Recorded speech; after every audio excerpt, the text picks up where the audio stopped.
Hello everyone, welcome back to Grim Dawn. Now, once you've killed Kazog and you've gone to the island, you might be tempted to go down here and deal with the water pump Slith. Don't do this yet.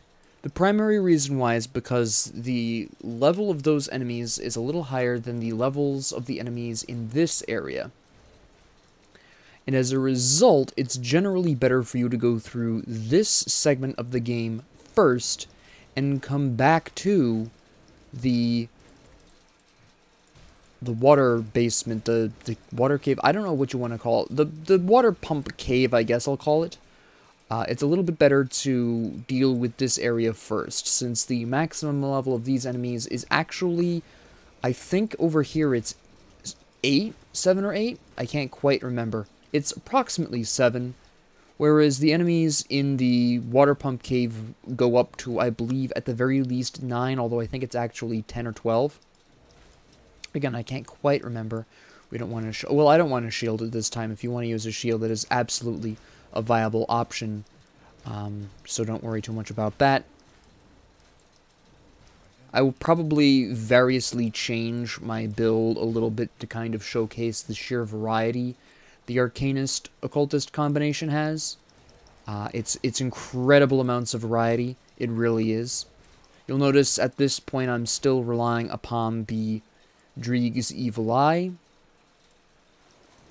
This is mostly because it's so effective at this early stage of the game. If you choose to maintain it and level it up, it maintains its effectiveness for most of the game, if not all of the game. If you're properly leveled up, if you're properly equipped, it can absolutely last you all the way to endgame and be a mainstay ability. So don't be afraid of leveling this up if you really like it. Me personally, this isn't fitting in the rough idea of the build that I want to go for in the future. Again, I have what I call a quasi-improv build in mind, where I have a general idea of where I want to go with it. Why did I bother picking up that second belt? It's absolutely trash. So I have a general idea of where I want to take this, but I'm not married to the idea. And again, if you're a new player, you're going to want to experiment around and figure out how you want to play, and I think this class combination offers you the widest variety of play styles while maintaining effectiveness. Is this any good? Well, I guess it's mildly better than the Corrosive Silver Band. I kind of need the energy, so we're going to go ahead and grab that. I want to make sure that okay. Now you'll notice I manually equipped that instead of right-clicking here. That's because right-clicking always swaps the right-hand ring regardless. So I've just gotten into the habit of, with at least jewelry, at least the rings, I manually switch those, because otherwise it automatically swaps your right-hand ring. Now, we're going to clear these and then going to talk about this cave. I'm not going to go in this cave, because there's nothing in that cave that I particularly need. This cave has an optional boss in it that drops a really powerful shield for soldiers. So if you decided not to go with the Arcanist Occultist, you decided to go with a soldier and whatever. One of my favorite class combinations, the one that I did a series on first, was a Soldier Arcanist combination, specifically. Then I would go in there.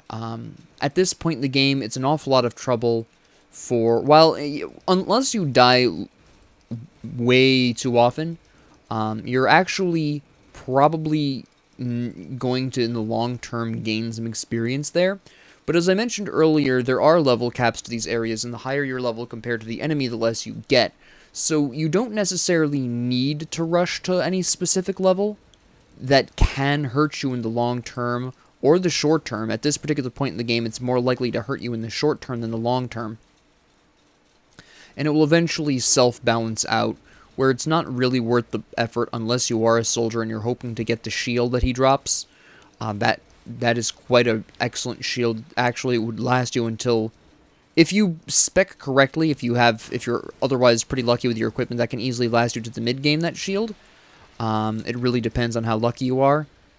I've had it last me a mere 1 or 2 more sessions, and I've also had it last me an absolutely incredible length of time. Alright, this is about the same. We're going to go ahead and do this switch, though, because it's about the same, but at the very least it does vitality damage, and as I increase my... That's not quite what I need. Well, vitality damage, that is going to be a lot better than what I currently have. Yeah, we should probably do that. Now, this is actually a great opportunity for me to talk about what I was going to talk about. Well, what I mentioned last episode, weapons that do non-physical damage. Most of these are daggers like this. There are legendary and epic pieces of equipment that also do non-physical damage as well. I will talk about those when you first see one drop. You have to be a minimum of level 10 for these things to drop, if I remember correctly.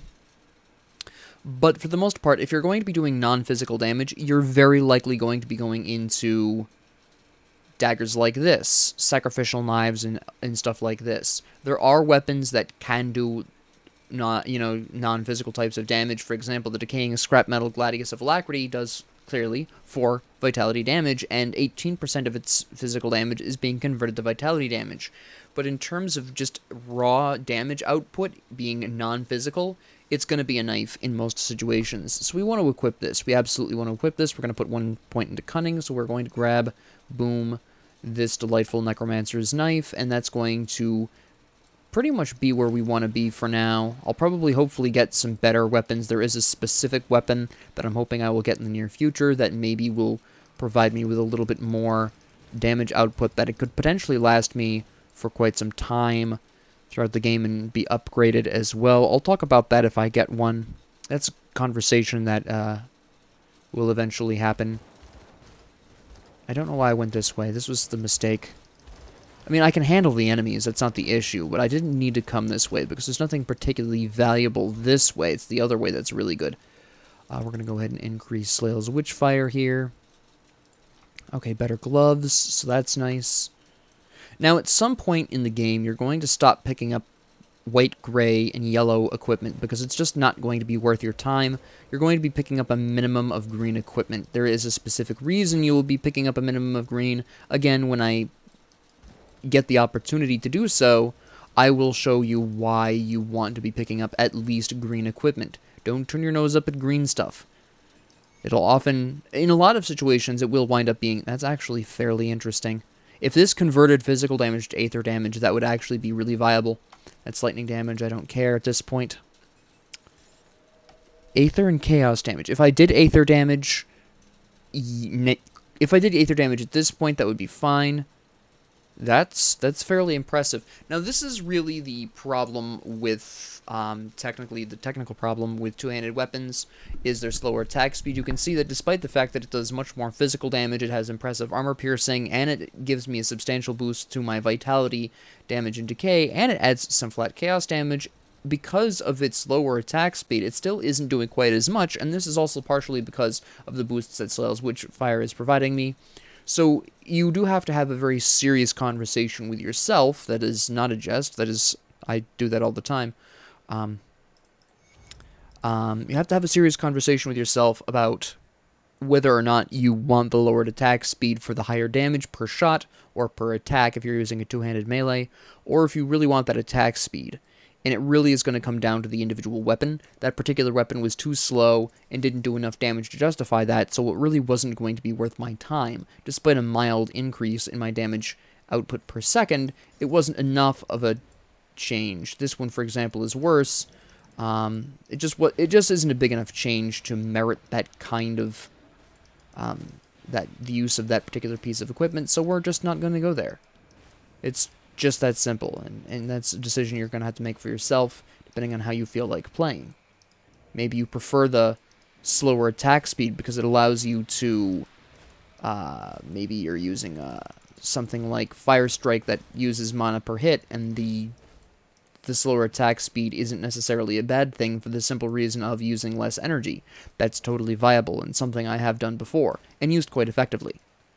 But it's definitely going to come down to your personal preference and your personal play style and how you really want to approach this. This is nice.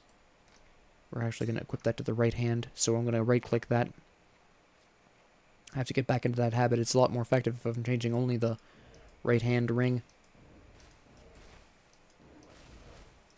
Now you'll notice that while I've come close to running out of energy, I haven't really had a huge crippling problem with my energy output this whole time with Dreeg's Evil Eye. And that's great. There will come a time probably as Soil's Witchfire increases and it has more of an effect on my... I already have my Slith Necklaces. Has more of an effect on my max energy that this will become more and more of a problem as time goes on. But I'm not too concerned about that because as you can also see, most enemy groups get wiped out before I come too close to that particular threat. Especially as they cluster up around me like this. I'm probably going to need to use this here and his energy potion because there are more enemies here than I anticipated.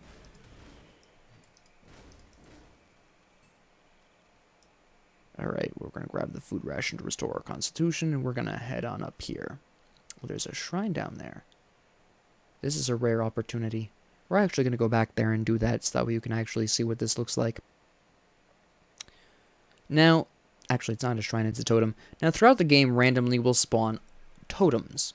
These are activatable structures that you can activate for basically a bonus fight, that if you win, you get... The totem drops a bunch of extra loot. There's no penalty for losing, except in hardcore, where obviously you can only die once and then that's it. But in regular game modes, there's no real penalty, but it is entirely possible for fights to spawn that you just aren't strong enough to handle. The enemies that spawn are quasi-randomized.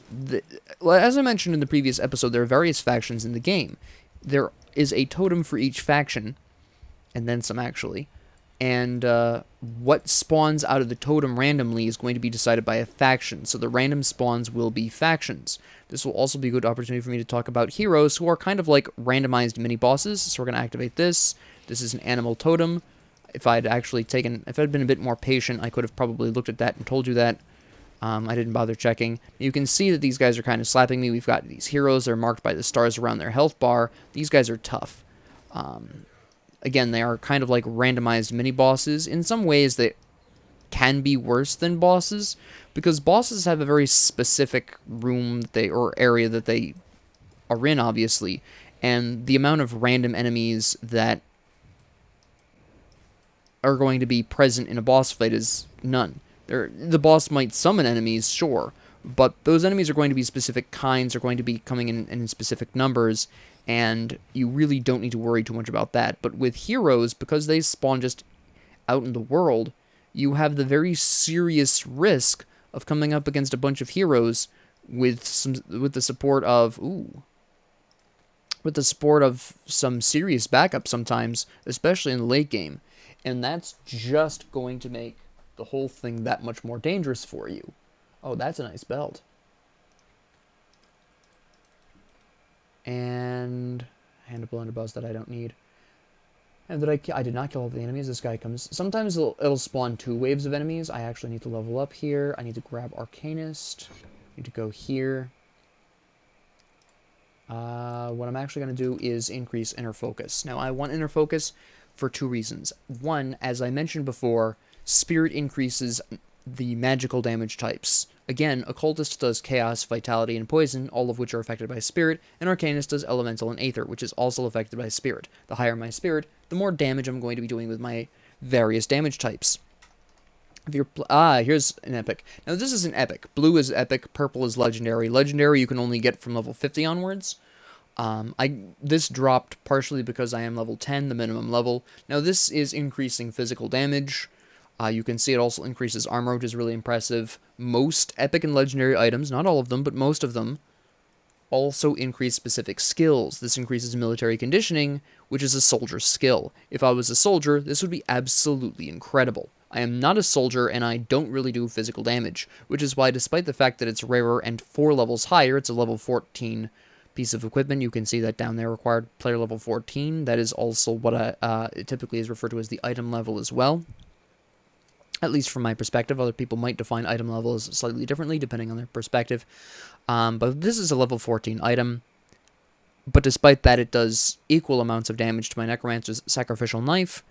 And as my Vitality damage increases, and as my Spirit increases, the Sacrificial Knife is honestly going to become stronger for me than the Third Company Revolver is going to ever be. So we're actually... I'll take this mostly to sell. obviously the selling is going to be pretty good. That has more armor, but I actually want the pierce resistance and vitality damage increase, so we're not going to go for that. Don't care. Don't care. I have my Kizog's Skull of Scorching, which is better right now anyways. Other Spalders of the Void. That's an increase in chaos damage, which is nice, but I want the resistances. Generally speaking, if you are curious, for your armor that is supposed to be increasing your defense, I didn't want to pick that up. I didn't want to equip that. You want to focus more on resistances. In the late game, your resistances are what you're going to live or die by. So be very, in the early game, it's not quite as important.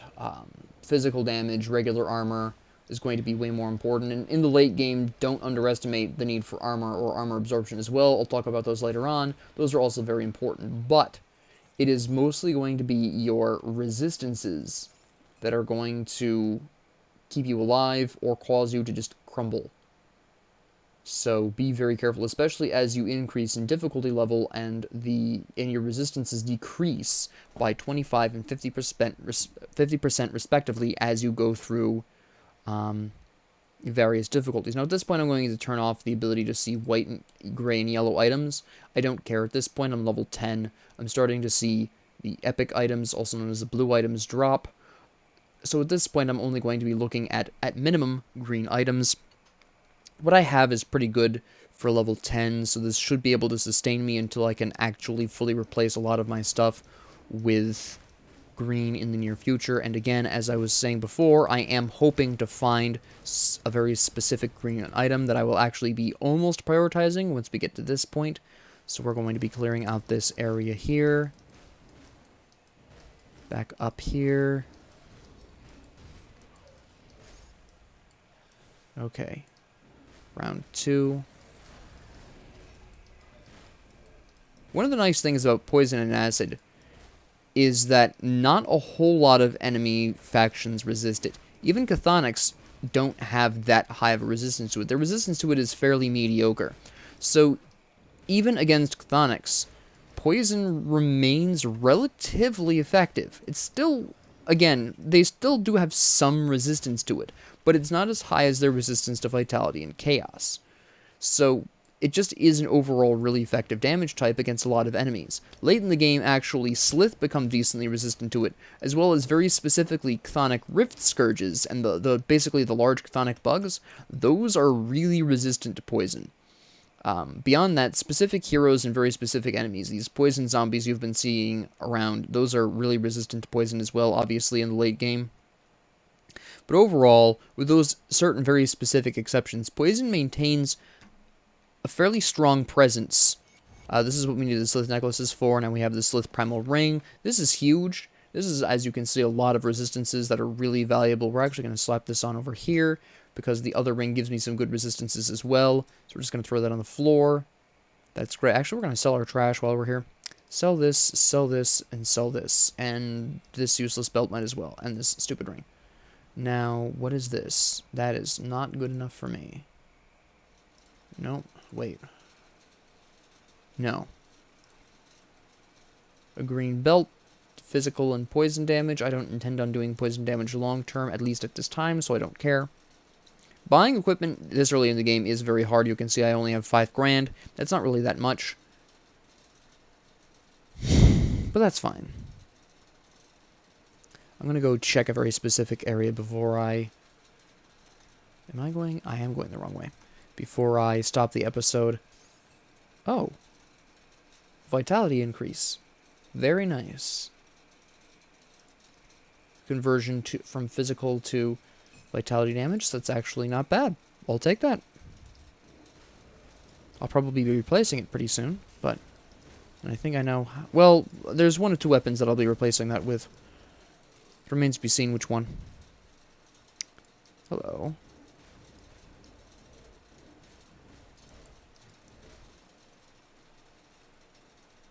And, oh, you're here.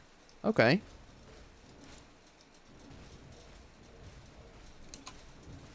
I'm a bit surprised.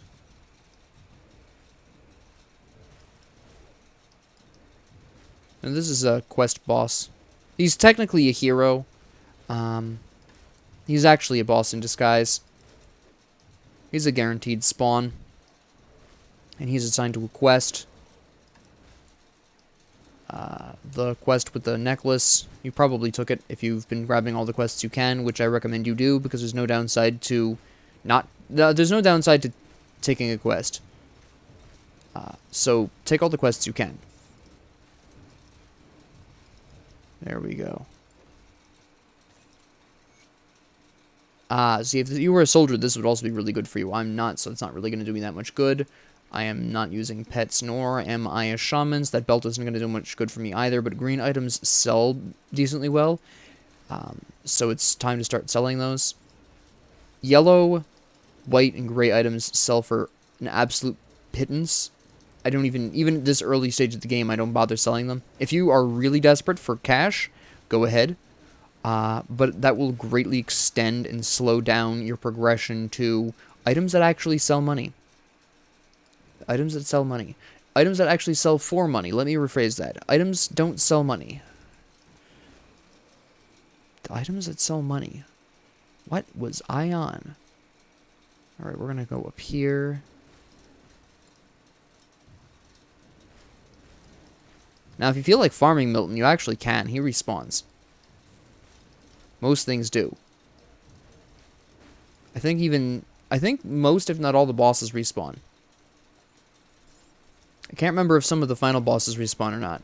I don't think the end boss of the main baseline campaign respawns. I think he stays permanently dead. I think. Don't quote me on that. I might be wrong. Now, this is the area that I wanted to specifically check. If you see the glowing maces, they're actually scepters, but they're literally look like maces. But anyways, these guys can drop those. These are called monster infrequents. These are pieces of equipment you can't buy. They must be dropped by enemies. Some of them... Oh, strange key. Nice. Some of these are... how effective a monster infrequent is really depends on what class you are and what the monster infrequent increases. I'm hoping one will drop so I can show you an example. What the heck is this? Alright. That's a problem.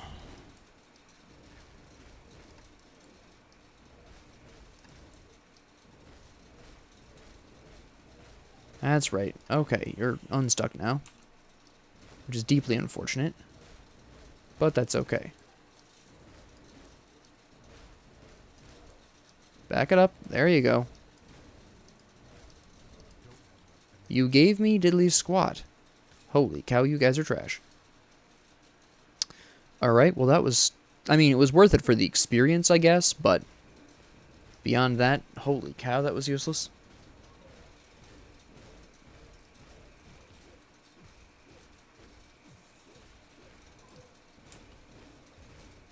Regenerators are a pain in the neck, because they also heal people around them.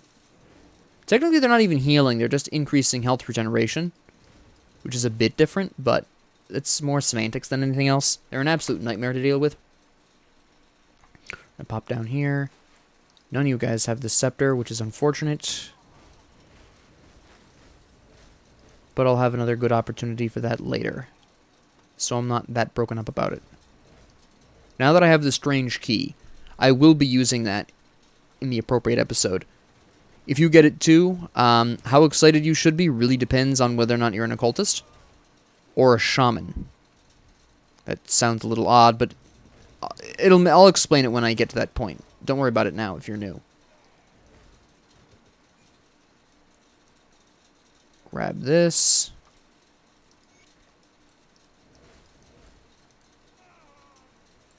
None of these guys had the scepters, eh? Alright. That's not bad, actually. I'm not yet doing elemental damage, but the armor and the resistance are good enough where I'll equip that now. I wasn't getting a huge damage benefit out of my previous helmet anyways, so that isn't really that important. There's one other place I want to go.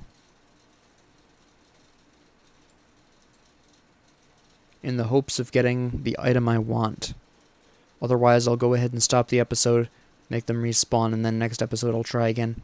There's pieces of equipment that I really would like to get this early in the game, because that would be incredibly helpful for me at this point in time.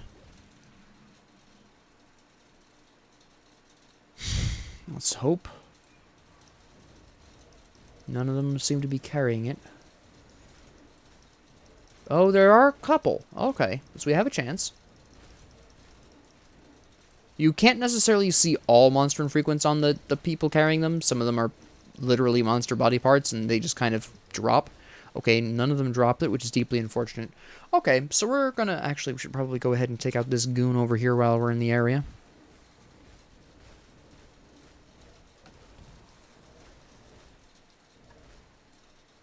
This is another good reason why you want some kind of ranged method of attack.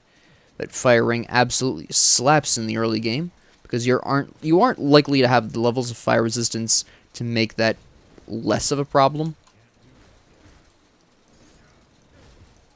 Can you get out of my way? Thank you.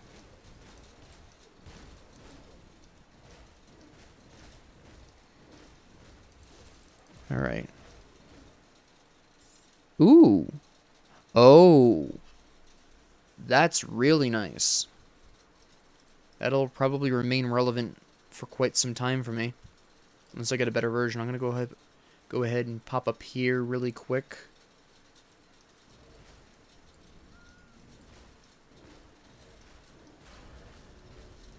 To activate this here rift. Go back and report the quests I've also completed, which would be fairly helpful. You can see, by the way, when I increase inner focus, how much spirit I'm getting out of this as well, which is fairly nice. We're going to just pop over here. We're going to deliver this. And this is a very important quest because you get this very powerful amulet. This is a lot of health. And actually, if you don't find a replacement for this for a while, because that's an 8% increase in health, it actually lasts a decent amount of time. I just lost some stats. That's just a mild amount of physique, not a problem. So, yeah, that's where we're going to be sitting at so far. If you've been following along, you're probably in roughly as good of a spot. Maybe you got the scepter that I was talking about. I'm hoping to get it next episode. It would be... you'll understand why I want it if I get it. Eventually, I will get it. It's just a matter of time. If you want to farm for that, you can, but it's a little rough at this point because, as you could see in this episode, the consistency of those enemies to have the scepter in their hands is fairly inconsistent. It's very low consistency. There's a better opportunity a little bit later on. It'll make one of the future areas a little bit more difficult to get through. If I choose to go through it, that is optional. I'll talk about that in the next episode, or two, it depends. But thank you all very much for joining me. If you liked this, please like and subscribe. If you didn't, please ignore me. If you have any comments, questions, concerns, ideas, suggestions, or requests, please leave them down in the comment section below. And thank you all very much for joining me, and have a great 24 hours.